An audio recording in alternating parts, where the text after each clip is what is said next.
Bueno, Samantha, muchas gracias por participar en el proyecto Mate Geológico. Bienvenida, por cierto. Muchas gracias. Bueno, a mí siempre me gusta, siempre para arrancar, me gustaría conocer tu trayectoria profesional. Y siempre la primera pregunta que hago es, ¿por qué decidiste estudiar geología? ¿Qué es lo que te motivó a empezar en esta carrera, digamos? Eh, bueno, para partir un poquito más atrás, yo entré a la universidad a estudiar astronomía. Ese fue Ah, realmente mi bien, primer ímpetu. Yo bien, quería bien. estudiar astronomía. Y entré a la Universidad de Chile. La Universidad de Chile tiene un plan común son 2 años de matemática y de física intensivo. Y después de esos 2 años puedes recién escoger una especialidad. Ah, bien. Dentro de las que hay creo que 13 o 14 posibilidades de carreras vinculadas a la matemática, a la física y a la ingeniería principalmente. Y yo en ese momento escogí la astronomía Bien. y empecé a trabajar con un astrónomo, saqué la práctica de hecho de astronomía, pero el astrónomo con el que trabajé, que se llama Patricio Rojo, es exoplanetólogo. Ah, mira. Y conforme fui estudiando la misma carrera de astronomía y ya entrando al mundo de la investigación, Ujú. me empecé a dar cuenta que me gustaba mucho más el sistema solar. Claro. Me gustaba mucho más el sistema solar que la luz y los fenómenos luminosos que estaban tan lejos y que finalmente me tenían más inmersa en un computador que en la naturaleza, que es lo que yo esperaba. Claro, claro. Bueno, igual pude acceder a los observatorios y cosas re bonitas, pero cuando empecé a probar los ramos de la especialidad de geología, me enamoré. Por los terrenos, por lo que significa el contacto con la naturaleza. Y este mismo profesor, Patricio Rojo, me incentivó a seguir en el mundo de la geología, Bien. pensando que yo podía vincular la astronomía con las geociencias. Y desde ese entonces que estudié geología con el propósito de estudiar meteoritos, porque ya había una chilena pionera y me vinculé a ella apenas me cambié de carrera. Entonces yo desde que empecé a estudiar geología, que bueno, sé que me iba a dedicar más o menos a las rocas del Ah, qué espacio. bueno, qué emocionante me imagino todo eso porque son mundos muy... es como parece muy distinto la astronomía y la geología, pero cuando conectan ves que hay cosas, realidades que decís, esto es impresionante. Así es, los hay. De hecho, esa posibilidad que tenemos de poder apreciar el tiempo en otras escalas me parece que es algo que nos une. El tiempo y también la distancia, porque imagino en astronomía de escala que Claro, son impensadas a la escala tal humana. cual. Y lo entretenido de la geología es que si bien son grandes escalas, son grandes distancias, aún son tangibles, aún las puedes percibir, por más largas que sean. Son grandes, pero todavía son acotadas. En cambio, la astronomía llega a ser tan lejano que se vuelve más abstracto y eso no me gustaba tanto como estar en la Tierra y lograr dimensionar, ok, una escala, pero esta de aquí. No es más lejos que esa, la puedes ver, ves los tiempos igual.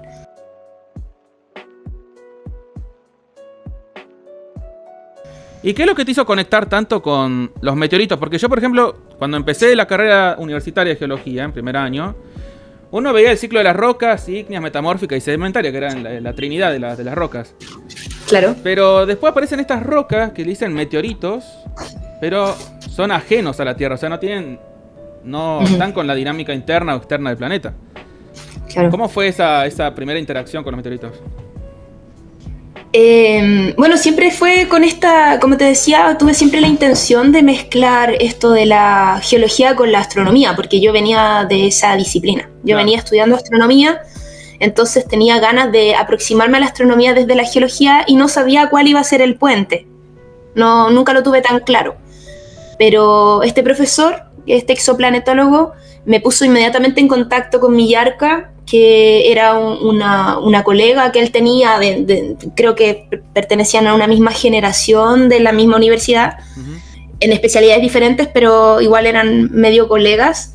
De hecho, creo que había algunas oportunidades para ir a la Antártica y creo que se intercambiaron pasajes, una cosa así, que uno no pudo ir, entonces el otro fue a una expedición y así Mira. habían podido colaborar previamente. Entonces yo desde el día 1 que entré a geología, inmediatamente le escribí a Millarca Valenzuela, que además vino a hacer solo una clase en el contexto de geoquímica, y también vino a hacer una clase una vez en geología general, que es el primer ramo que se ve, y ella habló a grandes rasgos de lo que significaban los meteoritos.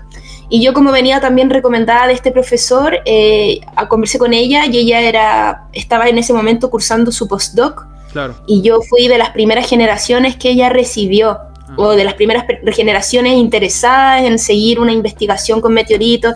Y ella siempre me dijo, mira, esto puede ser muy interesante, pero es un mundo autodidacta, es pionero, requiere mucha voluntad, requiere mucho de ti, y si tú quieres seguir este camino, adelante, pero vas sola, porque así vamos. Este es el camino, no hay más, no vas a encontrar gente, no va a ser muy fácil que gente te inspire. Bueno, yo no debo decir nada de mis profesores guía. Yo creo que toda la gente que ha sido mi orientadora me ha llevado a muy buenos espacios. Gracias a Millarca pude presentar en varios congresos desde muy temprana edad, antes de titularme me refiero. Durante mis estudios en la universidad ya empecé a hacer investigación, y desde que me cambié en geología empecé a vincularme con los meteoritos inmediatamente. O sea, ella me dijo, ven al repositorio, ven a ver meteoritos, y todas las actividades de divulgación y de formación que ella levantó, estuve yo también apoyándola como monitora, como estudiante, pero desde distintas aristas me empecé a involucrar desde muy temprano con los meteoritos, claro, a fin de que cuando yo ya necesitaba un proyecto de investigación o un proyecto de memoria para poder egresar, yo ya tenía claro que era con los meteoritos con quienes yo iba a trabajar. Entonces, wow, nunca tuve duda. Claro, pero ¿qué es lo que te motivaba? Digamos, ¿qué era la chispa de los meteoritos? ¿Qué es lo que estás buscando vos realmente? Porque no cualquiera se anima a estudiar rocas que por ahí no son lo más habitual en geología.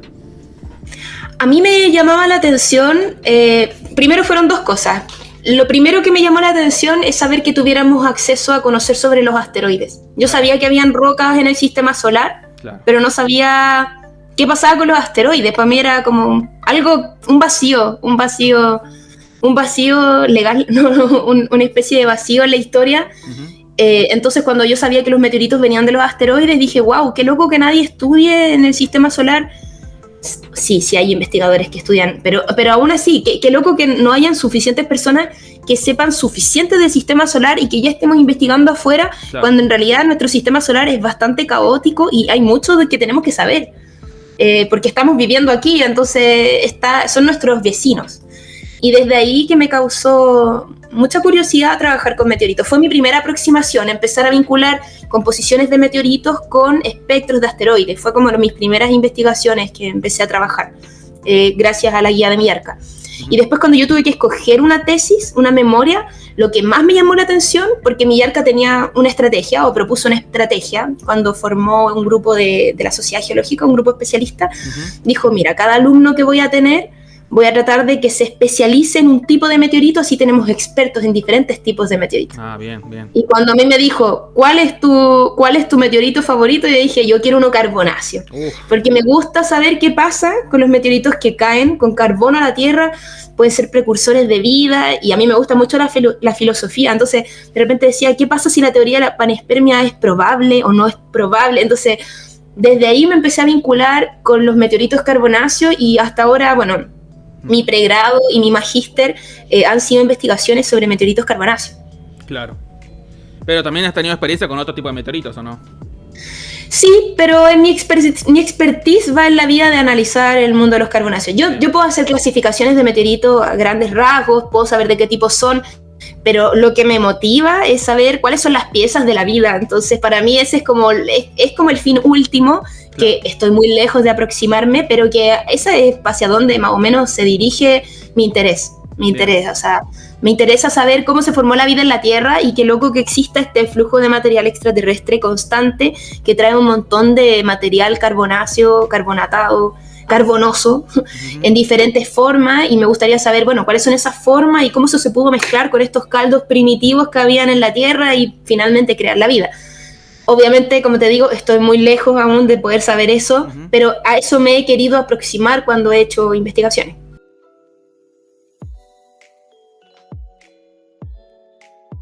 ¿Y cómo fueron tus primeros pasos en estudiar este tipo de meteoritos? Porque, como te decía tu profesora, es autodidacta, va a ser una carrera desafiante, de que no va a haber tanta ayuda porque no muchos se especializan en esto. ¿Cómo fue esos primeros pasos? Te fue todo un desafío, me imagino, ¿no? Sí, o sea, darse cuenta de los errores en el tiempo, o sea, en el trabajo mismo. Entonces, claro, siento que muchas investigaciones se me expandieron por no tener suficiente guía. Entonces, de pronto llegaba un resultado y no lograba entender el resultado. Y claro, yo leo un paper y es un campo, y leo otro paper y es otro campo, claro, y otro paper, y así. Entonces, hubo un momento en que estaba mareada con tanta información y no sabía cómo filtrar. Uh-huh. Y mi tesis de memoria, a mí la verdad, bueno, ya ahora con mayor experiencia en investigación, habiendo sacado el posgrado, mi tesis de pregrado era bastante, más que nada, descriptiva, no alcanzaba a ser conclusiva de ninguna manera, era más descriptiva. Pero cuando ya saqué mi maestría ya me pude aproximar un poquito mejor y tener orientación de otros investigadores y empezar yo a buscar gente que pudiera, cual podía deliberar mi conocimiento y decir qué pasa, por qué no entiendo esto, qué sabes tú, qué me recomiendas, qué busco, qué miro, qué analizo, qué leo. Claro. Y eso es mucha búsqueda y mucha perseverancia, y fue un camino que para mí fue bastante dificultoso. O sea, realmente he querido desertar varias veces, pero de alguna manera siento que el camino se me ha abierto. Entonces pienso que lo que dicen no es que yo haya buscado los meteoritos, sino que los meteoritos me han buscado a mí y he sido canal de repente de ese material, porque siempre he pensado, no, esto no me va a resultar, no, esto no tiene futuro, no, en esto nadie me apoya, no, ¿para qué? Y de pronto los caminos se abren y me he dado cuenta que mi trayectoria se va consolidando en esa área, porque somos muy pocos quienes lo hacemos, entonces, y cautiva mucho interés de la gente, entonces es entretenido, porque realmente siento que las puertas se me han abierto para esa posibilidad, más que yo encontrarla como un propósito en sí mismo. Claro. No, encima yo creo que es una evidencia de las cosas que vienen de afuera, de algo externo a la Tierra, que uno por ahí se sienta acá, mira un paisaje o mira una ciudad, pero cuando mira las estrellas hay todo un mundo por conocer. Y bueno, vienen estos mensajeros del espacio a contarnos un poco de historia, digamos. Sí, son los únicos extraterrestres que se ha podido probar que han llegado a la Tierra. Sí. Sí. Pero bueno, me imagino que en algún momento te sentís también como el desierto de Atacama, ¿no? Todos los meteoritos vienen hacia vos y vos tenés que toda esa información procesarla y a ver qué hago con todo esto. Sí, y hacer algo desde algún lugar. O sea, hay gente que se preocupa más desde el punto de vista patrimonial, que a mí me parece muy, muy, muy, muy relevante. Bien. A mí me gusta mucho el tema de cómo hacer comunidad o hacer educación, de cómo educar, cómo plantear esto de que, oye, hay algo que nos dice este material que ingresa, cómo lo protegemos, cómo le contamos al resto lo que esto nos permite entender. ¿Por qué es importante? ¿Cuál es su valor científico? Más allá de su valor económico, que es lo que probablemente le interesa mucho a otras partes, sobre todo a la parte económica o patrimonial. Pero a mí me interesa mucho el valor científico. ¿Por qué tenemos que cuidarlos? ¿Por qué los tenemos que investigar? ¿Cuáles son las pistas que nos muestran, que nos revelan? Y eso me parece fascinante. La verdad, muy, muy, muy fascinante.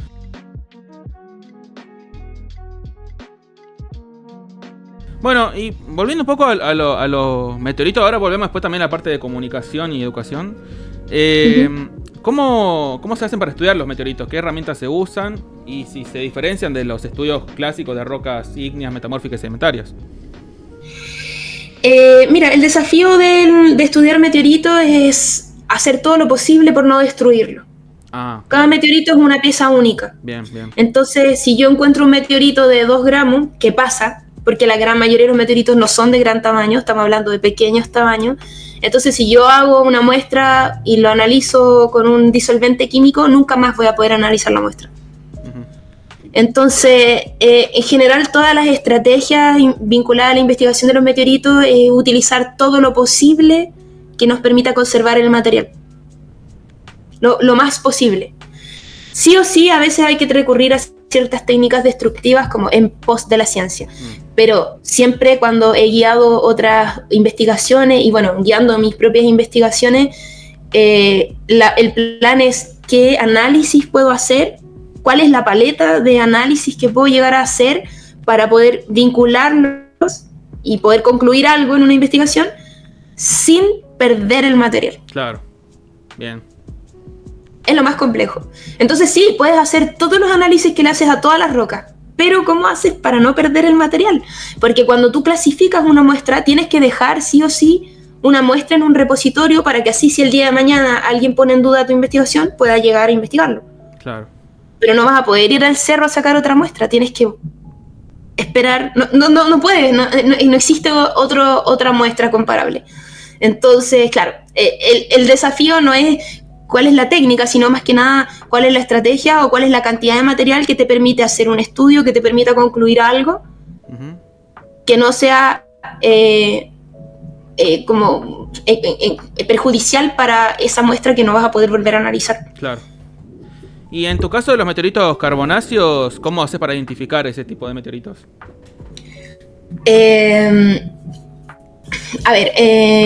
Para poder identificar un meteorito carbonáceo hay que hacer una sección delgada. En general, cuando tú identificas un meteorito, tienen características macroscópicas similares. Estamos hablando de una densidad, estamos hablando de que tiene una coloración, además tiene una corteza de fusión. O sea, macroscópicamente, si tú vas a un desierto, es probable que todos los meteoritos, independiente de su tipo, tengan características más o menos distinguibles. Claro. Pero para poder saber el tipo de meteorito, y en este caso el tipo de meteorito carbonáceo, y yo particularmente trabajé con los carbonáceos CO3, que son tipo Ordnance, tipo petrológico 3, que son los más prístinos, es decir, no han experimentado procesos de temperatura ni de alta ni de baja temperatura que hayan destruido la muestra, sino que conservan el meteorito lo más prístino, y por eso se dice que son como las abuelas de la Tierra y del sistema solar, son las piezas más prístinas que podemos acceder. Esos meteoritos no los encontré yo. Tuve que acceder a otros coleccionistas que tuvieran una gran cantidad de meteoritos, y entre ellos me facilitaron pequeñas muestras con las que yo pude trabajar y pude probar su tipo petrológico a través de una sección delgada y un microscopio óptico. Entonces yo con el microscopio óptico pude ver que la textura que tenía esta muestra en sección delgada correspondía a una de tipo CO3. Bien. Y los tipos CO3 tienen un tamaño de cristal similar, o sea, un rango de tamaños de los cóndrulos. Al mismo tiempo tiene una proporción entre la matriz y los cristales que es característica de ese tipo, y lo distintivo es que tiene más matriz que cristales. Entonces los cristales que tienen están muy bien conservados. Mira. Y me imagino que es todo una sensación muy emocionante ver estos materiales que son primitivos, digamos, el comienzo del sistema solar, por decirse, ¿no? Ajá, o sea, son muy interesantes, y yo algo que empecé a concluir con el tiempo, con esta prueba y error que hice de tanto estudiar cosas sin saber hacia dónde, pero claro, finalmente lograrlo, es que cuando tú miras un corte de un meteorito, es tan parecido como mirar el cielo estrellado. Tú ves un montón de matriz, que en este caso es como lo oscuro, un montón de matriz, y ves un montón de cristales o puntitos, que en este caso son los astros, y no sabes a qué distancia está ese astro o cuándo se formó ese cóndrulo, y además se formaron a tiempos diferentes, es decir, un cóndrulo representa un pic de temperatura y una tasa de enfriamiento al lado de otro que tiene otro pic de temperatura y otra tasa de enfriamiento. Entonces estás hablando que cada material que compone un mismo meteorito tiene una historia diferente. Entonces era muy complejo para mí decir, bueno, ¿qué puedo concluir de esto si cada cosa tiene una historia? Y me es difícil compararlos entre sí porque cada uno es una historia diferente. Claro. Así como yo miro la estrella de allá, tiene una historia y no tengo por qué vincularla a la estrella del otro lado. O sea, no hay razón. Y para eso se requiere mucha perseverancia, mucha lectura, mucha disciplina, mucha conversación, y empezar a buscar el hilo de cada uno de los cristales para saber por qué esto es esto y por qué lo otro es otra cosa. Claro, porque, o sea, la textura, lo que uno ve está ahí, digamos, y no se puede debatir. Pero sí, después todos los otros modelos, por ejemplo, de dónde vienen tal tipo de meteoritos, si vienen de algún asteroide, vienen de Marte, de la Luna. Me imagino que es todo un debate muy interesante, ¿no? En el origen. Claro. O sea, al menos ya se saben algunas genealogías. Existen dos grandes grupos, que son los diferenciados versus los no diferenciados. Ah, bien. Los no diferenciados son todo este polvo, este aglomerado, que es un condensado casi directo de la nebulosa planetaria que dio origen a la estrella. Entonces este condensado se hizo un pequeño cuerpo, y en este caso sería un asteroide. Un fragmento de él podría finalmente impactar la Tierra y ser un meteorito. Mientras, y que esos son, digamos, todos los condritos. Los condritos son los meteoritos no diferenciados. Claro. En cambio, los diferenciados son este mismo polvo, pero que generó una masa mayor y ya un cuerpo grande, un planeta. o un protoplaneta. Y este protoplaneta, al tener una masa mayor, generó esta migración de elementos pesados al centro, creando un núcleo, un manto y una corteza. Entonces hay meteoritos que nosotros decimos son diferenciados porque son totalmente de hierro y que han sido asociados al núcleo, o son de un hierro con un silicato, una burbuja de olivino piroxeno. Entonces dicen, bueno, esto debe ser la transición entre un núcleo y un manto, pensando que los xenolitos mantélicos tienen básicamente la misma composición. Y finalmente un trozo de un meteorito lunar o un meteorito marciano ya correspondería a la corteza de un planeta diferenciado, y en este caso sabemos que es de la Luna y de Marte.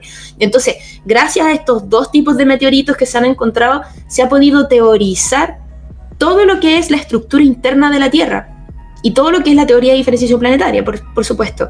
Entonces, sí han sido grandes lo que nos ha inspirado a crear nuestra propia concepción del sistema terrestre, y lo que es las placas tectónicas y la convección y el volcanismo, y con eso todo lo otro que se viene, y que nosotros, o sea, la geología se tomó de eso para poder desarrollar todo lo otro.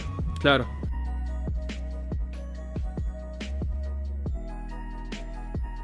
No, y me imagino que te habrá sorprendido de ver minerales que son familiares en la Tierra, ¿no? Olivino, piroxeno, ves minerales que los ves acá también en rocas. Y uno dice, bueno, si viene del espacio capaz veo otros minerales distintos. Y son los mismos, parece que son minerales, los abuelos de los minerales parecen. Claro, o sea, finalmente estamos compuestos de lo mismo. La Tierra está compuesta de lo mismo que los meteoritos, y gracias a todo lo que ha ingresado a la Tierra se ha podido probar que estamos hechos más o menos de lo mismo, claro, las mismas proporciones. Ahora, lo que hemos visto es que los procesos de calor, o los procesos en este caso como de diferenciación sobre un cuerpo, o en este caso de simplemente este aglomerado, presenta evidencias de calor ya, y de la evolución más del Sol en este caso. Claro. Los condritos hablan más de cómo estas partículas que han experimentado diferentes pics de temperatura y diferentes tasas de enfriamiento se deben estar asociados a polvo que ha estado en el disco protoplanetario antes de que se formara la Tierra a diferentes distancias quizá, o sometido a diferentes procesos de calor que no conocemos. Entonces nos habla de historias del Sol que aún no hemos podido asociar a un tipo de mineral. Es como, este olivino, ¿por qué es así? ¿Por qué este otro olivino presenta otra textura? Entonces vemos que están asociados a tipos de calor, o a fuentes de calor y fuentes de cristalización distintas. Claro. Claro. Y eso nos da pistas. Entonces ahí, esa es la inspiración de todos quienes estudian meteoritos, de empezar a ver, bueno, ¿qué es lo que estamos estudiando? Vamos a hablar sobre procesos de la Tierra, vamos a hablar procesos de la Luna, vamos a hablar de procesos de Marte, vamos a hablar de procesos de Vesta, que de la gran mayoría de los meteoritos, hay algunos tipos de meteoritos que están muy asociados con Vesta. Mira. O por ejemplo, si son condritos, bueno, entonces estamos hablando de la historia del sistema solar. Claro.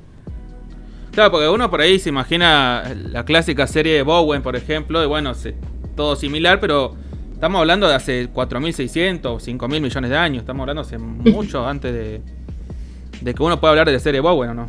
Digamos, entonces, claro, surgen cosas distintas.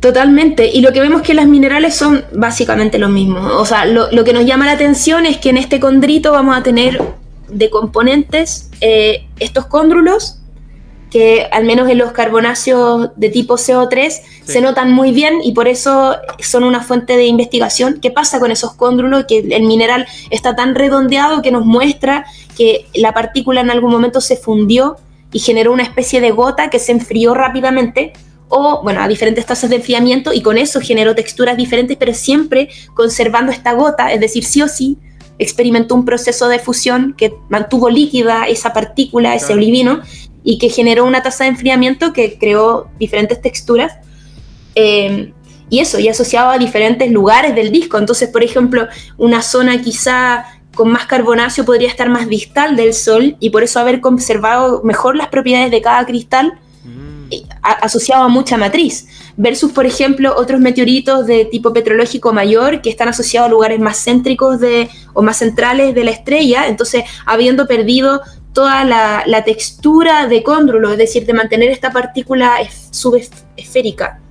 Claro.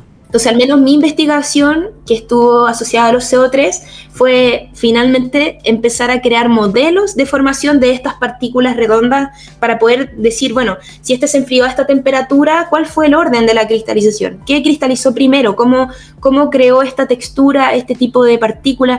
Y yo que estudié finalmente con espectroscopía Raman, que es una técnica, bueno, dentro de las técnicas de las menos destructivas, porque trabaja con unas de luz, que igual es destructivo, ojo, para moléculas sensibles, pero mucho menos destructivo que otras técnicas.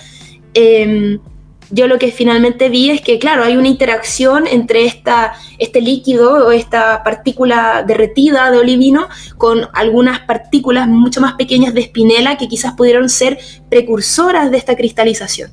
Y así empezar a idear modelos de formación de cóndrulos y empezar a decir, bueno, ¿por qué este cristal tiene esta historia y por qué este cristal tiene esta otra historia? Entonces, bueno, propuse modelos de formación diferentes en relación a lo que pude trazar con espectroscopía, a ver, bueno, ¿qué tiene esta partícula? ¿Qué tiene esta inclusión vítrea? Claro. Yo estudié inclusiones vítreas. ¿Y ha pasado de encontrar minerales que por ahí no se sabe todavía bien qué son, o se asemejan a tal mineral de la Tierra, pero en realidad no se sabe muy bien qué mineral es? Sí, me ha pasado, pero no lo he descubierto. Por ejemplo, una vez me pasó que cortamos un meteorito que habíamos encontrado en una expedición por el área de San Juan. Yo pensaba que ese meteorito era carbonáceo, no era carbonáceo finalmente, pero al cortarlo lo que vi fue un cristal azul y no supe qué era. Mira. No supe qué era. Y después cuando lo volví a buscar no lo encontré. Entonces no sé qué pasó. Claro. Y lo que estuve leyendo que existen ciertos minerales azules que son sales. Y después, claro, se disuelven o por humedad o ABCD y claro, quizás perdí la oportunidad de haber estudiado una sal, porque además en algunas sales se han encontrado aminoácidos. Entonces imagínate, me puede haber perdido la oportunidad de encontrar un aminoácido, que era lo que más estaba buscando. Claro. Pero bueno, sí, ha pasado que de repente hay cosas que una no sabe qué son. Y sobre todo con espectroscopía, porque como la espectroscopía te entrega firmas espectrales, al final yo lo que quiero saber es cuál es la vibración que yo pueda asociar a un cristal conocido de la Tierra, y yo con una base de datos increíble de puras firmas espectrales, hay minerales que no supe decir qué eran. Claro. No supe. Quizás lo pude asociar, bueno, con algunas que eran las más probables, pero de ahí a probarlo no, porque es una firma espectral únicamente, no es una composición química. Porque para yo poder acceder a la composición química, usualmente se requieren métodos destructivos. Claro. Uh-huh. Y en estos minerales, digamos, cuando hablamos de temperatura, de fusión, ¿de qué temperatura estamos hablando más o menos? ¿Similares a lo que uno conoce en la Tierra o mucho más altas? En general las tasas de enfriamiento pueden ir desde los 1500 grados Celsius hasta los 2300 grados Celsius por hora, me parece que es el enfriamiento. Mira. Entonces estamos hablando de tasas de mayor o menor enfriamiento, de velocidad de enfriamiento, y estas velocidades se asocian a texturas diferentes. Por ejemplo, mientras mayor temperatura sea el descenso, en este caso la tasa de enfriamiento, lo que genera son texturas esqueletales o más esqueléticas. Mira. Mientras que las otras empiezan a generar cóndrulos que se dicen porfíricos o porfiríticos. Entonces lo que revelan es que hay una gota, que dentro de la gota existen cristales igual medios prismáticos. Entonces lo raro es que los cristales prismáticos están sostenidos por una gota fundida. Entonces lo que nos revela es que en el fondo esta cristalización parte de adentro de esta gota fundida y se enfría finalmente rápidamente, y lo que genera es que igual esta gota fundida sea de olivino, pero de un olivino menos prismático o no tan ordenado, que se le llama mesostasis, que es un concepto que se utiliza como para poder decir que es una especie de la matriz del cristal, claro, pero es un cristal igual. Mira, qué interesante. Ajá.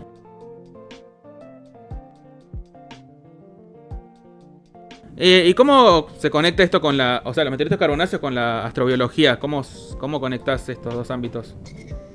Yo cuando estaba buscando, mi primera intención fue, compré estándares de aminoácidos conocidos. Bien. Entonces lo que hice fue sacarle la firma espectral a estos aminoácidos y después comparé esta firma espectral con los espectros que obtuve de los diferentes cóndrulos y de las materias carbonosas que identifiqué.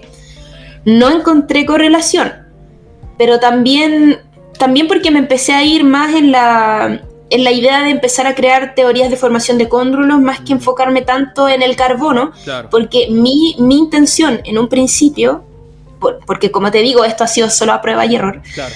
yo lo que pensaba es que la inclusión fluida iba a tener carbono dentro. Ah, claro. Esa era mi hipótesis. Porque de hecho cuando yo miré la sección delgada a microscopio, lo que veo es que habían pequeñas burbujas dentro de la inclusión vítrea y eso se ha asociado históricamente a CO2 en los procesos magmáticos. Entonces yo pensé que eso es lo que iba a haber. Y como mi profesor guía, que en este caso es Daniel Moncada, es experto en inclusiones vítreas y fundidas y fluidas en la Tierra, él también en un inicio me dijo, aquí está el carbono, este es. Entonces yo estaba buscando encontrar CO2, Claro. algo que jamás encontré. Mm. Entonces me costó mucho empezar a desfragmentar mis ideas terrestres para poder darme cuenta que no iba a encontrar un proceso magmático en una muestra como la que yo estaba analizando. Claro. ¿Y cómo se asocia con la astrobiología? Bueno, de ese modo, yo buscando caracterizar el carbono que yo tenía. Mi plan era decir, bueno, ¿qué carbono tiene esta muestra? Si es un condrito carbonáceo, ¿cuál es el carbono que aquí tengo? ¿Y cuál es el carbono que se asocia a los precursores de la vida? Y bueno, la verdad es que la investigación o mi propósito era mucho más grande que lo que realmente podía acceder para la investigación que estaba tomando.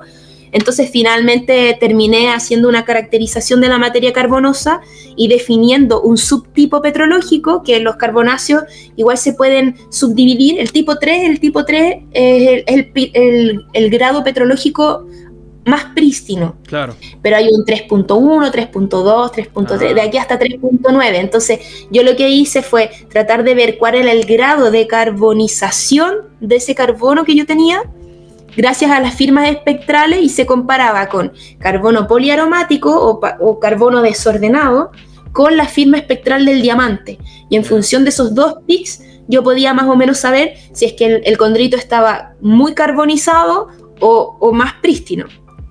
Entonces con eso, al final lo que yo hice fue crear una especie de subclasificación de subtipos petrológicos detrás del CO3. Entonces definí que uno era 3.7, el otro era 3.5 y el otro era 3.4, una cosa así.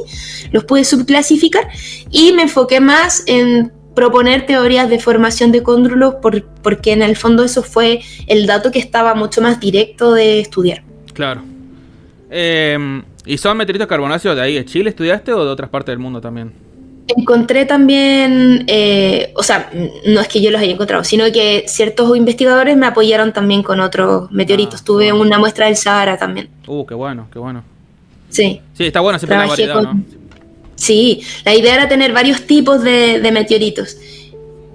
Bueno, de todas maneras hay un paper por ahí que también sacó un investigador chileno, Gabriel Pinto, que actualmente está haciendo su posgrado en Bélgica, y él probó de todas maneras que de los materiales más prístinos que hay hoy día los conserva el desierto de Atacama, así que de todas maneras las muestras que eran más idóneas para estas investigaciones siguen siendo los condritos de acá.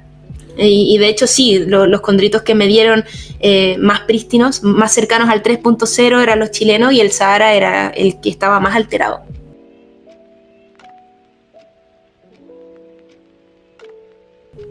Y una pregunta que yo tengo es el tema de los micrometeoritos. ¿Cómo hacen para estudiar algo de tan pequeña escala, digamos? Mira, yo no me dedico a los micrometeoritos, pero lo que he sabido es que han existido proyectos de ciencia ciudadana. No me podría recordar dónde, pero leí un proyecto de ciencia ciudadana que en lugares muy secos lo que se hace es se analiza el polvo acumulado en los techos. Ah, mira.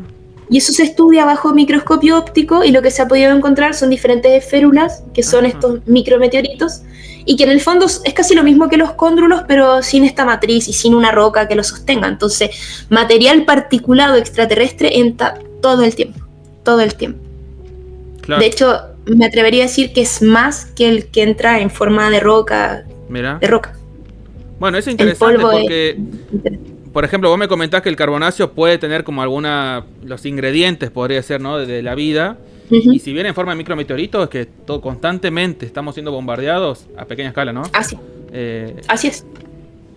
Muy interesante. Eso es. De hecho, una investigadora con la que estuve conversando en Argentina, un tiempo que me gané una pasantía, me contaba de esa disyuntiva, que se estima un cierto flujo de material extraterrestre que ingresa a la Tierra.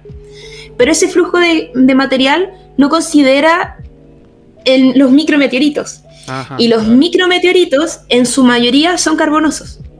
Mira, qué curioso. Entonces lo que más ingresa es meteoritos carbonosos. Y tiene sentido igual, porque los meteoritos, como te decía, hay de diferentes tipos. Y obviamente un meteorito de hierro que ingresa a la Tierra no se va a degradar tan fácilmente como uno carbonazo, que es mucho más permeable, mucho más poroso, se degrada con mayor facilidad. Entonces ese material sí o sí se disemina de una manera mucho más fácil, no sé cómo explicarlo, versus un meteorito metálico, que quizá el impacto que genere va a ser mayor, pero en términos del material particulado carbonoso, claro, es mucho más el que ingresa a priori. Claro. Claro, por encima, por ahí también va los fondos oceánicos, que ahí todavía mucho no conocemos de los fondos oceánicos, hay cosas que estamos descubriendo también. Así es.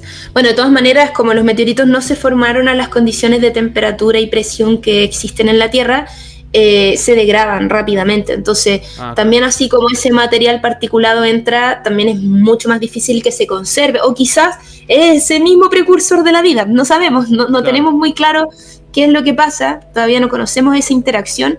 Es algo que realmente es un motor para mí. Pero claro, usualmente...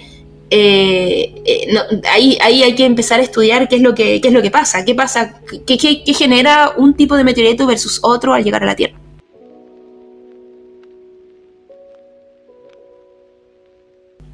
Y bueno, y esto del estudio de meteoritos, me imagino que tiene mucha importancia después también en lo que es hoy en día la minería espacial que se está hablando.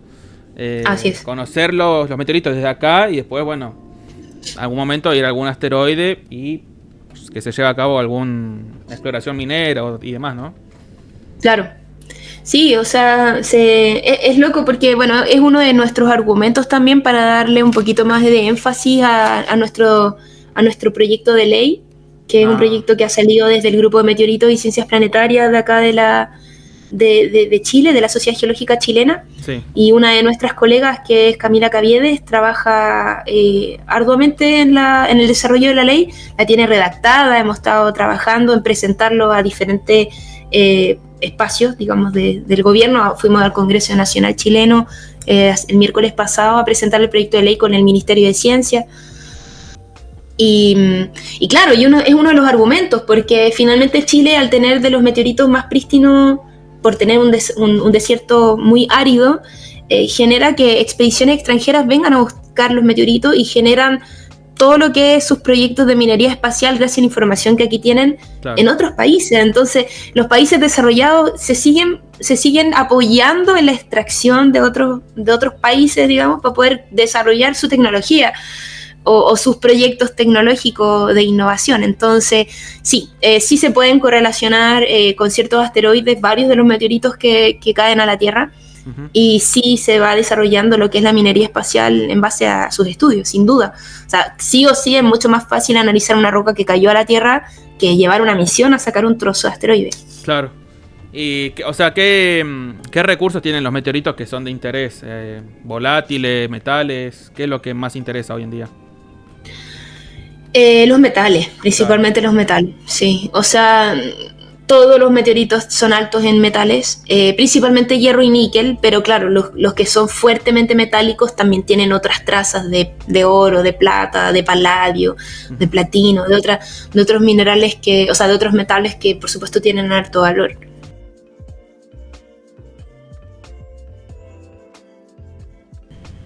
Pero bueno, para mí más tiene como su valor histórico. En el fondo es una pieza única. Claro. Así como, por ejemplo, todos los meteoritos en el fondo nos hablan de una historia del sistema solar, y hay piezas de meteoritos que son únicas. O sea, estamos hablando, bueno, no es el caso por lo menos de la Luna o de Marte, pero hay muy pocas muestras de la Luna y de Marte. Y llevar a una misión a sacar un trozo de Marte es muy complejo, y deben haber no sé cuántas muestras de Marte, no deben ser muchas, pero las pocas que hay si bien no tienen un metal valioso, tienen el valor de ser muy escasos. Entonces poder acceder a esa muestra es lo valioso. Claro. Más que el metal. Lo mismo con los meteoritos. O sea, los meteoritos, claro, caen muchos y hay muchos en Chile. Estamos hablando de casi 3.900 muestras inscritas, quizás cuantas que no están inscritas. Uh-huh. Pero al final el valor es la posibilidad de acceder a otra muestra igual. Es imposible casi. Claro. Entonces, más que el valor del mineral que posee, estamos hablando de su valor, de su valor en la pieza, de lo que significa la reconstrucción de la historia del sistema solar. Claro. Y al mismo tiempo la minería espacial se basa en la idea de que puedes explotar ciertos asteroides que son totalmente metálicos. Bueno, un poco también es algo similar por lo que veo con los fósiles, ¿no? Que también está el patrimonio paleontológico, que los fósiles tienen un valor que te permiten reconstruir la historia de la Tierra, digamos. Claro. Pero también se le añade este valor cultural que vos me estás comentando, ¿no? Sí. O sea, es el valor que al menos yo promuevo, ese valor científico que trae el meteorito, el valor natural de ser patrimonio natural y que sea una pieza clave para el entendimiento de nosotros, o sea, de nuestra vida en la Tierra. Ya es un precursor, es una pieza clave de la formación de la Tierra, es una pieza clave del sistema solar. Uh-huh. Y nos habla de estos procesos que hemos vivido en el sistema solar que desconocemos en muchos casos. O sea, hay muchas formas en donde hemos teorizado cómo se forma un cóndrulo y todavía no lo entendemos a cabalidad. Hay muchas dudas al respecto. Entonces hay un montón de etapas del sistema solar que nos hemos perdido y yo creo que es ahí donde radica más fuertemente su valor. Claro. No, y también que nos permite acceder a información de profundidades de la Tierra que no tenemos acceso hoy en día. Así es, tal cual.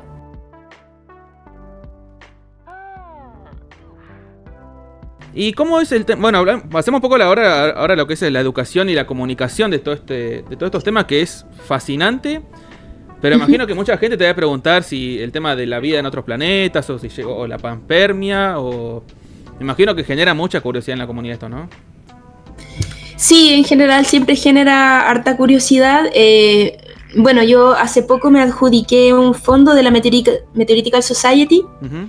que bueno, el objetivo era visibilizar por qué los meteoritos eran tan relevantes en Chile. Eso fue lo que propuse dentro del fondo y fue el motivo por el que recibí este apoyo. Pensando que si bien el desierto de Atacama tiene los meteoritos más antiguos y prístinos, no significa que la ciudadanía chilena lo sepa, de hecho en absoluto, y como el país es muy largo y angosto, en general nuestra identidad cultural en el sur es muy diferente a la del norte, muy diferente a la del centro, y cada uno tiene su propia identidad y nos cuesta mucho reconocernos porque no tenemos las mismas condiciones climáticas, ni naturales, ni de recursos, ni nada, o sea, tenemos contextos paisajísticos súper diferentes. Entonces, el plan de este fondo es tratar de visibilizar que este patrimonio natural que se da en el norte de Chile, en el fondo es algo que nos representa a todos como país y que es algo que desde afuera sí se identifica, claro. Que Chile es esto, más allá de que el sur no tenga idea porque no tiene desierto. Uh-huh. Entonces, el fondo estuvo destinado principalmente a eso, a visibilizarlo mediante una exposición itinerante. Y lo que hice fue desarrollar mediante 10 paneles una historia que más o menos relatara desde dónde nace la meteorítica en el mundo, cómo es que empieza las ciencias meteoríticas en el mundo, desde dónde provienen los meteoritos, qué historia nos cuentan, cuáles son las dudas y cuáles son estas evidencias que empiezan a surgir en la Tierra, cráteres de impacto, impactitas, que son estos diferentes productos de impacto que se generan por estos choques que se han producido en la historia de la Tierra. Y más o menos esa ha sido la estrategia que este año hemos podido impulsar desde el Grupo de Meteoritos y Ciencias Planetarias para visibilizar el valor científico de los meteoritos. Claro. Años anteriores ha tenido otros métodos, hemos hecho workshops, hemos hecho seminarios, bueno, cada congreso geológico que vamos a exponer, y así, tratando de aparecer en diferentes espacios para visibilizar eso como parte del patrimonio natural chileno. Claro. Pero en este momento la exhibición ha sido una gran oportunidad de hacer divulgación de la ciencia, se le ha dado muy buena cobertura mediática también, y ya ha recorrido 4 ciudades. Ah, buenísimo. ¿Y qué es lo que más has visto que llama la atención a la comunidad? Digamos? ¿Qué es lo que más impactó y dice, mirá, no sabía esto, o me interesa más y quiero saber más de esto? Hay un mapa que desarrollé con el diseñador, un mapa que pinta la densidad de meteoritos por país. Ajá, mira. Entonces, lo que se destaca uno es que la densidad más alta la tiene la Antártica. Claro. Y la segunda densidad la tiene Chile. Mira, wow. Y no lo pueden creer. Y claro, es algo que nadie sabe. Y de verdad, todo el mundo se queda parado en este mapa y nadie puede creer que hayan tantos meteoritos en Chile en una zona tan acotada como es Atacama. O sea, Antofagasta. Realmente es sorprendente la cantidad de meteoritos que hay. Entonces, eso es algo que la gente no logra identificar. Claro. O no logra verlo. Y eso, bueno, a mí me genera curiosidad también. ¿Eso es azaroso o por qué se dan esos centros de... como atraen a los meteoritos, digamos, en la Tierra, digamos? Esa es la pregunta que todo el mundo me hace. ¿Por qué Chile atrae meteoritos? ¿Es por la cordillera? ¿Es por el volcanismo? ¿Es por el océano? No, es solamente porque el desierto de Atacama tiene zonas de alta densidad y esas zonas de alta densidad se deben a que tienen las superficies más antiguas. Claro. Entonces, como es un desierto muy árido y al mismo tiempo tiene superficies antiquísimas que no han sido recorridas en mucho tiempo, es como el techo de una casa. Tú construiste tu casa ayer, bueno, de ayer a hoy día va a acumular polvo, pero no tanto como una casa que construí hace 50 años y que lleva 50 años acumulando polvo. Claro. Pasa lo mismo. El desierto de Atacama es de las superficies más antiguas de la Tierra, al igual que la Antártica. Son muy prístinas, o sea, muy antiguas, son áridas. Antártica desde su aridez fría, pero es árida igual. Y además es muy, ¿cómo se dice? Inexplorada, o sea, es decir, es antigua, una superficie antigua. Que es diferente a otros lugares que, bueno, llueve, inmediatamente se remueve la tierra o de repente la subducción, bueno, terrenos mucho más nuevos que naturalmente se renuevan en superficie y hace que los meteoritos se degraden, se entierren y fácilmente se pierdan.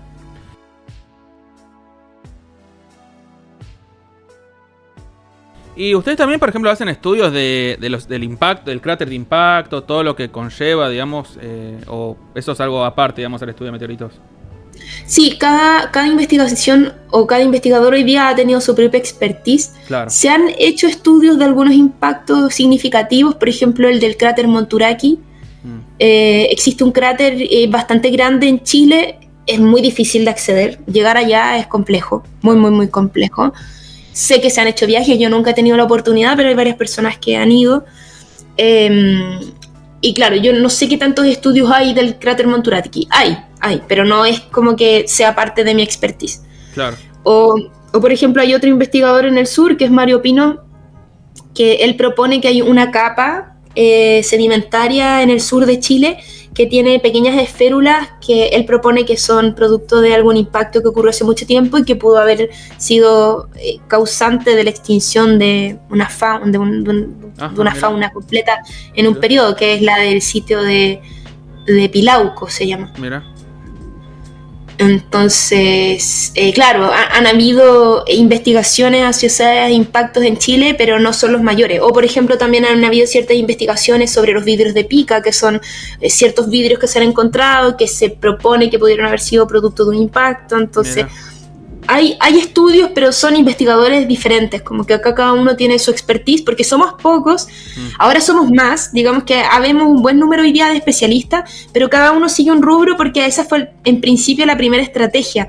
Es, ok, estudiamos meteoritos, pero no vamos a estudiar todos lo mismo, tú vas a estudiar esto, tú vas a estudiar esto otro, y así pudimos abrir la gama y tener una gran gama de investigadores especialistas en un tipo de meteorito y poder también decir que como investigadores chilenos habemos como casi de todo, Claro. de todo un poco. Esto también, bueno, me genera un poco de curiosidad, ¿no? Porque siempre se habla de la extinción de los dinosaurios, siempre se lo asocia con un gran meteorito, asteroide. Para vos, realmente, un meteorito cuando cae puede generar semejante catástrofe o hay muchas cosas que están conectadas también ahí que no necesariamente tiene que ser solamente el meteorito, digamos. No, sin duda sí. Sí o sí un meteorito es capaz de dejar una catástrofe así. Ahora, ¿qué pasa? Que el sistema terrestre, o sea, la Tierra Y el sistema solar temprano es mucho más caótico que el sistema solar actual. Ajá, claro. O sea, antes sí o sí recibíamos impactos mucho más a menudo que ahora. O al menos de la cantidad de los cuerpos de gran tamaño que hoy día se conocen. Pero por lo menos el cráter Monturaqui que existe acá en Chile, que tiene casi medio kilómetro de diámetro, se asocia a un impacto que pudo haber sido 2 veces la bomba de Hiroshima. Wow. O sea, imagínate, y tiene medio metro, o sea, el de Arizona tiene casi 1 kilómetro 200, 300 más o menos. Imagínate ese impacto, o sea, estamos hablando de un impacto que sí, dejó sin duda una catástrofe. No, Entonces sí pudo haber existido si existe un cráter del tamaño de ese hoyo que hay en México, en Yucatán, y además, o sea, sí o sí pudo haber dejado una extinción de una megafauna sin ningún problema, o sea, no hay duda de eso. Lo que no es tan probable que eso ocurra ahora, o eso es lo que más o menos se ha ido observando. En el tiempo se ven que los impactos han sido más catastróficos que los de ahora. Mira. Claro. Incluso tanto que decimos que los micrometeoritos son muy abundantes en este periodo de la Tierra. Mira, qué interesante.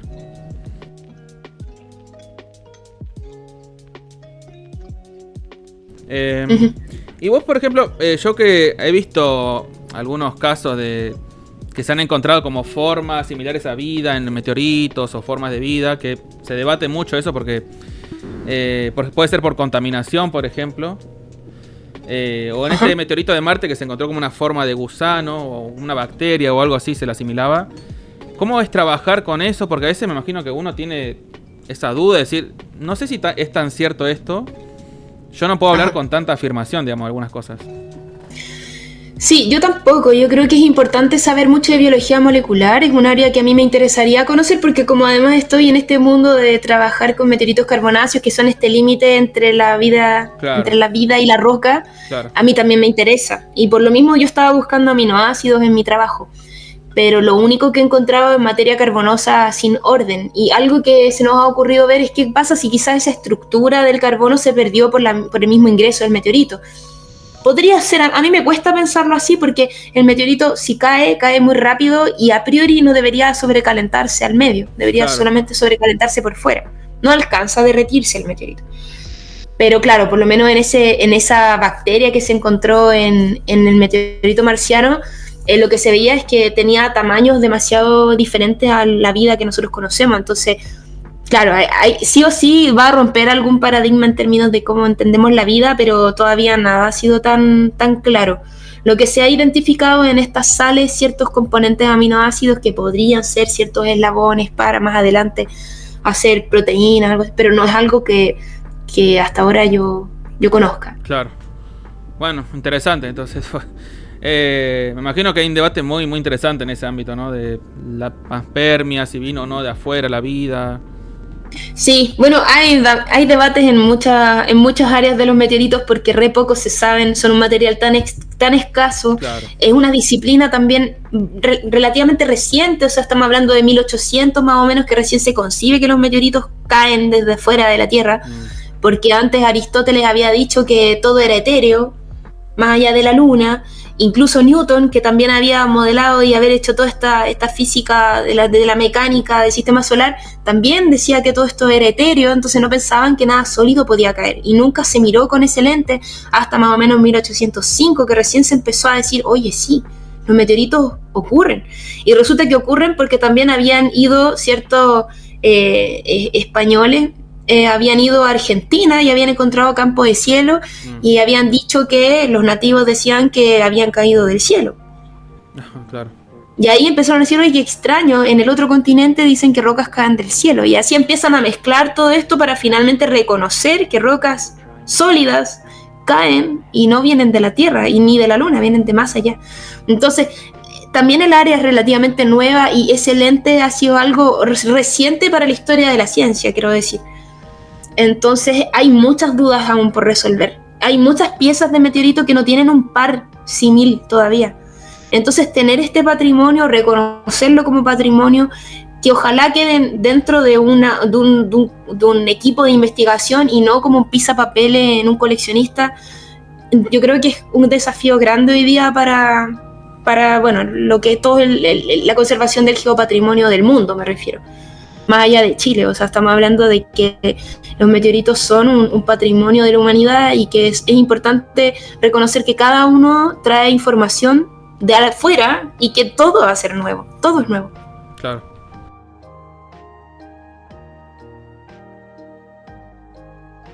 Claro, porque bueno, esto es interesante porque uno fomenta la ley, se aprueba, pero es como más un trámite que realmente algo que hay que hacer un esfuerzo de mantenerla, digamos.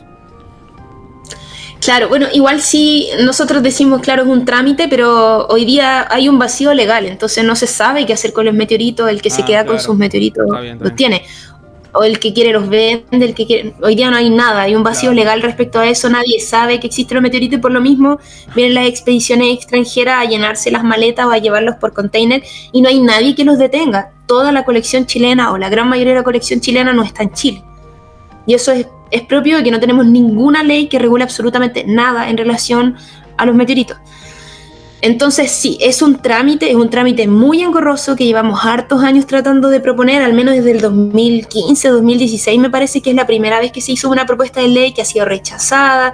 Después cuando tuvimos una propuesta de la nueva constitución, estaba escrita ahí el tema del patrimonio de meteoritos y bueno, como la constitución no salió, tampoco pudimos hacer nada, ahora de nuevo hacemos un enésimo trámite y ahora tuvimos que hacer otro trámite y todavía nos quedan otros trámites. Entonces es un trámite larguísimo, pero que hace que todavía no podamos tener la capacidad de que el país reconozca que tiene capital humano suficiente como para investigar y apropiarse del patrimonio, me refiero. Claro. ¿Y tienen mucho apoyo ustedes o hay retractores que no están muy de acuerdo con esto de una ley de patrimonio? Mira, así como una oposición grande no tenemos. En general es difícil porque no es como tan... Es como difícil decirle a la gente, oye, esto no es relevante. Quizás dicen que no es prioritario, eso sí. Hay gente que cree que no es prioritario y como no es prioritario, bueno, lo deja para el final de su día, pero no para como su primera necesidad, lo entiendo. Y más que gente en oposición, sí existen hartos miedos de cuál va a ser realmente la ley, o sea, qué significa que el que tiene un meteorito que se consiguió hace 50 años tiene que devolverlo, como qué va a pasar. Y yo creo que son cosas que se tienen que ir afinando en el tiempo y que más allá de lo que ya se hizo es qué va a pasar de ahora en adelante. Cuando esa ley ojalá se apruebe, empezar a afinar los detalles y que sea un detalle que también nos aúne dentro de todos los que sabemos de meteoritos, seamos geólogos o no.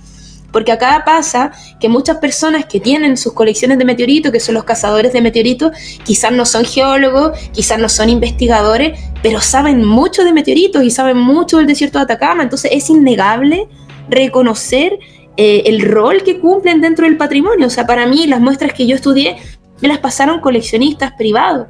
El Museo del Meteorito, que es el Museo del Norte, es un coleccionista privado y él está muy comprometido con la investigación, más allá de que no sea investigador de meteoritos. Entonces, nuestro plan es que esta ley nos aúne dentro de la disciplina, más allá de quién es el especialista. Que nos aúne y que nos haga decir, oye, este es un patrimonio quizá natural, pero es de uso privado, pero también con una componente pública en donde quizá yo tengo mi muestra, es mía, pero yo necesito decirle al Estado chileno que tengo un trozo y toma, se lo paso para que usted haga la investigación y yo veo qué hago con el resto de mi meteorito. Y que no se criminalice tampoco, porque al final lo único que genera es potenciar más el mercado negro, el tráfico y cosas que no queremos que se expandan. Más que nada, que exista un incentivo de colaboración. Si una persona tiene un meteorito, se acerque y diga, yo tengo un meteorito, tome, le dejo un pedacito y yo veo qué hago con el resto. Y está bien, haga usted lo que quiera con lo que tiene. Claro. Lo importante es que la gente se acerque a oficializar su meteorito y que podamos posicionar las muestras que tenemos. Y claro, y que no predomine el valor económico por el valor histórico o científico, digamos. Así es, que nosotros le podemos dar el valor científico que tiene. Bien. Y eso es trabajando mucho con la educación, imagino, trabajar en escuelas, es mucho esfuerzo por ese lado, ¿no? Así es. Bueno, yo con este proyecto de divulgación que tengo, que es esta exposición itinerante, estoy buscando maneras de poder darle continuidad, Claro. porque me parece que una temática que, bueno, en todos los lugares a los que me he situado genera mucho interés, realmente mucho interés. La gente se fascina por el tema, me dice, ven para acá, ven a esta universidad, oye, y si traes la exposición para acá, y yo feliz, pero necesito más financiamiento porque no puedo andar con una exposición así, no es fácil. Entonces, ojalá la gente se siga interesando por esta área, siga destinando recursos y mediante eso extender invitaciones y promover también esta educación, la divulgación de esto. En general, no siempre, casi todos los que trabajamos en esta área trabajamos principalmente por amor al arte, porque acá, por supuesto, la minería deja mucho más recursos que otras, que no sé, que la ciencia, la investigación, pero bueno, es un tema fascinante. Claro. No, sí. Encima siempre hay una persona que encuentra una roca y tiene curiosidad. ¿Es un meteorito? ¿No es un meteorito? Y ahí empieza el debate, digamos. Sí. A nosotros nos escriben a diario. Tenemos un grupo en Instagram, nos llegan todos los días fotos de gente que dice tener un meteorito. La verdad es que nunca me he pillado con uno.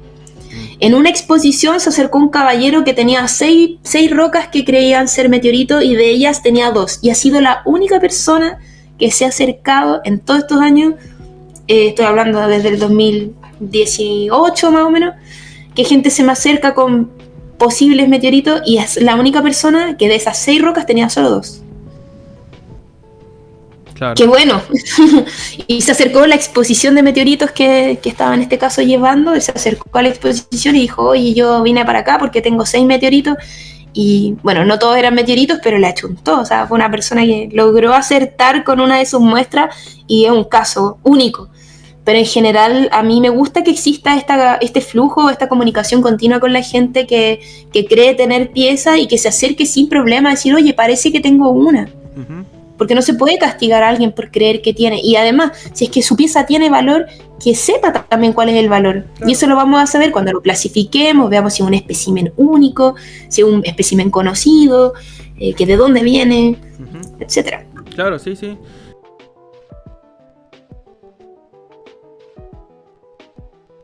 Y una cosa que te escuché en una charla hablar sobre los detectores de metales que generaban problemas. Yo para tener en el canal, ¿qué es lo que está pasando ahí? Mira, más que el detector de metal, nosotros incentivamos que la gente no utilice imán. Ok. Que no utilice imán.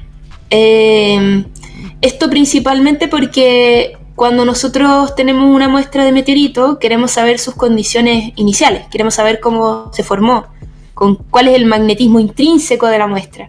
Y cuando le acercamos un imán, lo que hacemos es, darle una polaridad y naturalmente alterar la muestra.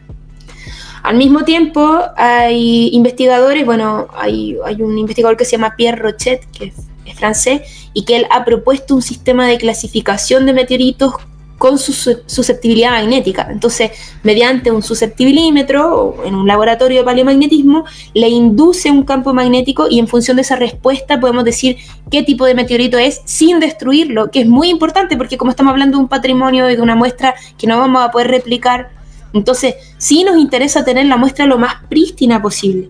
Y al mismo tiempo, en general, la gente viene con una roca y dice, mira, si se le pega el imán, es un meteorito, y llega con un montón de magnetitas, de basalto, que todos esos también tienen magnetismo. Entonces, lo que tratamos de incentivar a la gente es que no discierna mediante un imán si el meteorito es o no es, que mejor aprenda a reconocerlo visualmente, porque es el modo en que yo discierno cuando me mando una foto. Yo con la foto sé que la persona tiene o no tiene un meteorito, no necesito que la gente le acerque un imán. Y es más, la perjudica la muestra. Claro. Y yo no sé muy bien cómo funcionan los detectores de metales, no sé si todos tienen imán, de verdad que desconozco eso, pero claro, gente que va con detectores de metal también de alguna manera barre el desierto rápidamente, y sobre todo la gente que tiene detectores de metal, en general son las expediciones, me parece, rusas o polacas. Ellos ingresan con detectores de metal, barren todo el desierto, se llevan todo y como no hay ninguna ley, nadie los detiene. Nosotros acá no andamos con detectores de metal, andamos mirando, solamente miramos en el suelo y vemos cuál es el meteorito, lo recogemos y lo estudiamos y lo llevamos al repositorio nacional. pero no le acercamos imán por ningún motivo. Entonces, cuando nosotros sabemos que ciertos cazadores de meteoritos, ¿qué pasa? ¿Qué pasa todavía? Los cazadores de meteoritos saben mucho del desierto, saben mucho de meteoritos, pero no saben de conservación de patrimonio. Entonces, necesitamos decirle a los cazadores, oigan, ustedes no tienen que usar imán para encontrar las muestras. Yo sé que te sirve. Sé que gracias al imán quizás tú puedes discernir que esta muestra es un meteorito, pero lo que hace es perjudicar el patrimonio natural. Entonces hay que ver que ellos también hagan esa conciencia de lo que significa echar a perder la muestra, que saber sus condiciones iniciales. O por ejemplo, cuando recogen una muestra sin guantes, y si nosotros queremos un meteorito carbonáceo que tiene carbono y yo la acerco con mis manos y la contamino con el bloqueador, no sé, del desierto, cualquier cosa, obviamente voy a perder información. Versus que si la recojo con guantes, la guardo en una bolsa aislada y quizás pueda conocer si es que hay colonias de bacterias alrededor y qué tipo. Por supuesto que es diferente. Entonces lo que necesitamos es que gente a conciencia, capacitada, que sepa de meteoritos y de desiertos, sirva también las normas de protocolos que en algún momento vamos a tener que unificar y crear para poder hacer el levantamiento de estos meteoritos y no perjudicar el patrimonio. Claro. Sí, es como un muestreo sistemático y metódico. Tomar la muestra, pero ordenada y prolijamente, digamos. Así es. Y tomar el punto GPS, de dónde, lo sé qué. Cosas que nos hacen de las gentes que tienen más meteoritos acá en Chile, que no se dedican precisamente a la investigación, tienen todas esas malas prácticas. Y yo quiero trabajar igual con esas personas porque me parece muy nutritivo su saber desde las otras aristas que tienen. Pero necesitamos también que la comunidad científica eduque y sobre todo eduque a la ciudadanía a dejar de seguir utilizando estas malas prácticas que al final, ok, sí, van a contribuir al patrimonio con la muestra, pero al mismo tiempo podrían darle aún más valor si es que logramos conservar todas las condiciones con las que el meteorito llega. Saber dónde llegó, cómo llegó, cuál era su magnetismo, en qué posición estaba, claro, que no lo haya tocado nada, que todo así. Eso sería lo ideal. Y que ojalá la misma gente se encargue de acercarse a nosotros y decir, oye, tengo un meteorito nuevo, ¿qué hacemos? No, encima me imagino que a usted le es útil para hacer un inventario después de los meteoritos en Chile, ubicación, quién lo vio, dónde lo vio. Por supuesto, sería lo ideal. Claro. Existen bases de datos mundiales con todos los meteoritos inscritos y eso está a cargo de la Meteoritical Society, que es esta sociedad internacional que se dedica a la oficialización de los meteoritos. Uh-huh. Pero claro, si nosotros queremos ya tener un registro de nuestro patrimonio geológico, necesitamos trabajar mucho más profundamente en todo eso. Claro. Bueno, bien. Bueno, Samantha, no te quiero sacar más tiempo. Ahora después seguimos hablando después de grabar.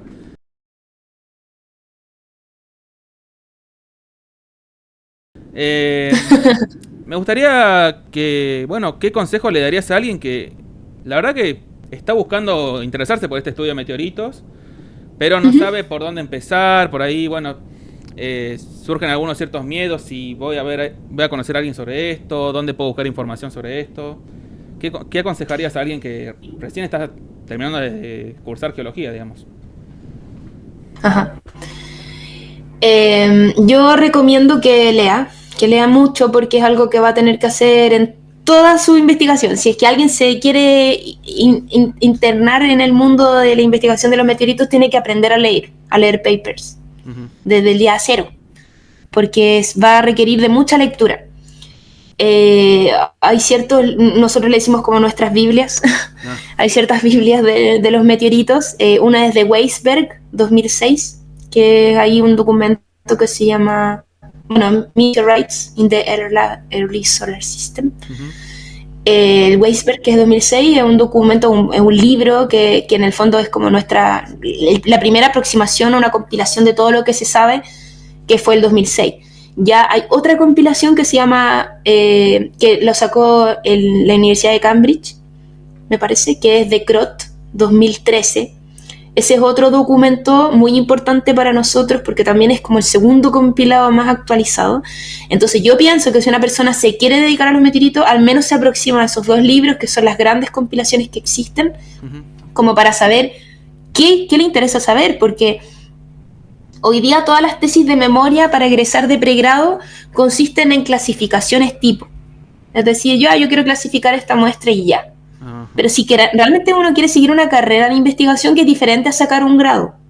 Uno puede sacar un grado, hacer una descripción e irse. Claro. Pero si yo quiero dedicarme al mundo de la investigación, tengo que leer mucho, porque la pregunta, o sea, no, el desafío es hacerse buenas preguntas. Y preguntas que sean contestables con las metodologías que tenemos a nuestro alcance. Y eso es lo más difícil. Entonces, es una persona que tiene que estarse haciendo preguntas, que tiene que estar acostumbrada a estar leyendo y al mismo tiempo a estar cruzando información, porque hoy día, bueno, lo que ha generado toda la ciencia, que la ciencia crea mucha especificación, tenemos ramas por todas partes, pero hoy día lo que necesitamos son teorías que sean integradoras del conocimiento. Y para poder integrar conocimiento hay que haberse perdido en todas las ramas primero y después reencontrarse. Y ese periodo de perderse es muy largo, la verdad, es bien largo. Entonces hay que estar preparado para marearse con tantas teorías de gente que cree esto, después el otro cree el otro, después el otro propone esto otro, después el otro propone este otro, y dentro de estas 9 teorías de formación, saber con cuál me voy a quedar yo, porque si ya propongo otra, me voy a seguir enemistando con la comunidad, que es lo que sigue pasando. Todo el mundo tiene su propia teoría de formación de cóndrulo. Claro. Ahora la pregunta es, ¿cuál es la que va a unificar lo que todos han dicho? Claro. Bueno. Entonces, eso, yo creo que ese es como el mayor desafío, aprender a ser autodidacta y a crear las preguntas de investigación que son respondibles con la tecnología idealmente no destructiva que tenga de la muestra.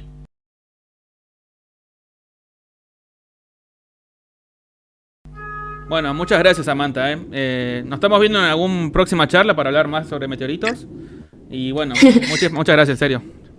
Muchas gracias a ti también por la investigación. A mí me encanta hablar del área y me encanta también que seamos países vecinos. Nuestro plan igual es crear, ojalá, una comunidad de meteoritos y ciencias planetarias a nivel latinoamericano. Estamos vinculados con varios investigadores, hemos conocido sus charlas, sus trabajos. Lo hemos invitado a nuestras charlas de especialistas también para poder conocer un poquito más sobre de qué se trata esto que estamos tratando de cada uno ver por su parte en su investigación.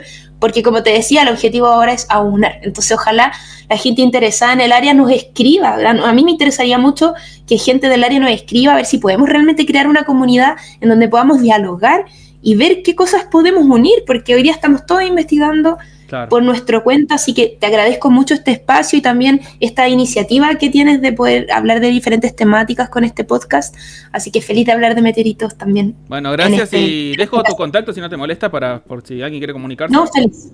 Sí, feliz.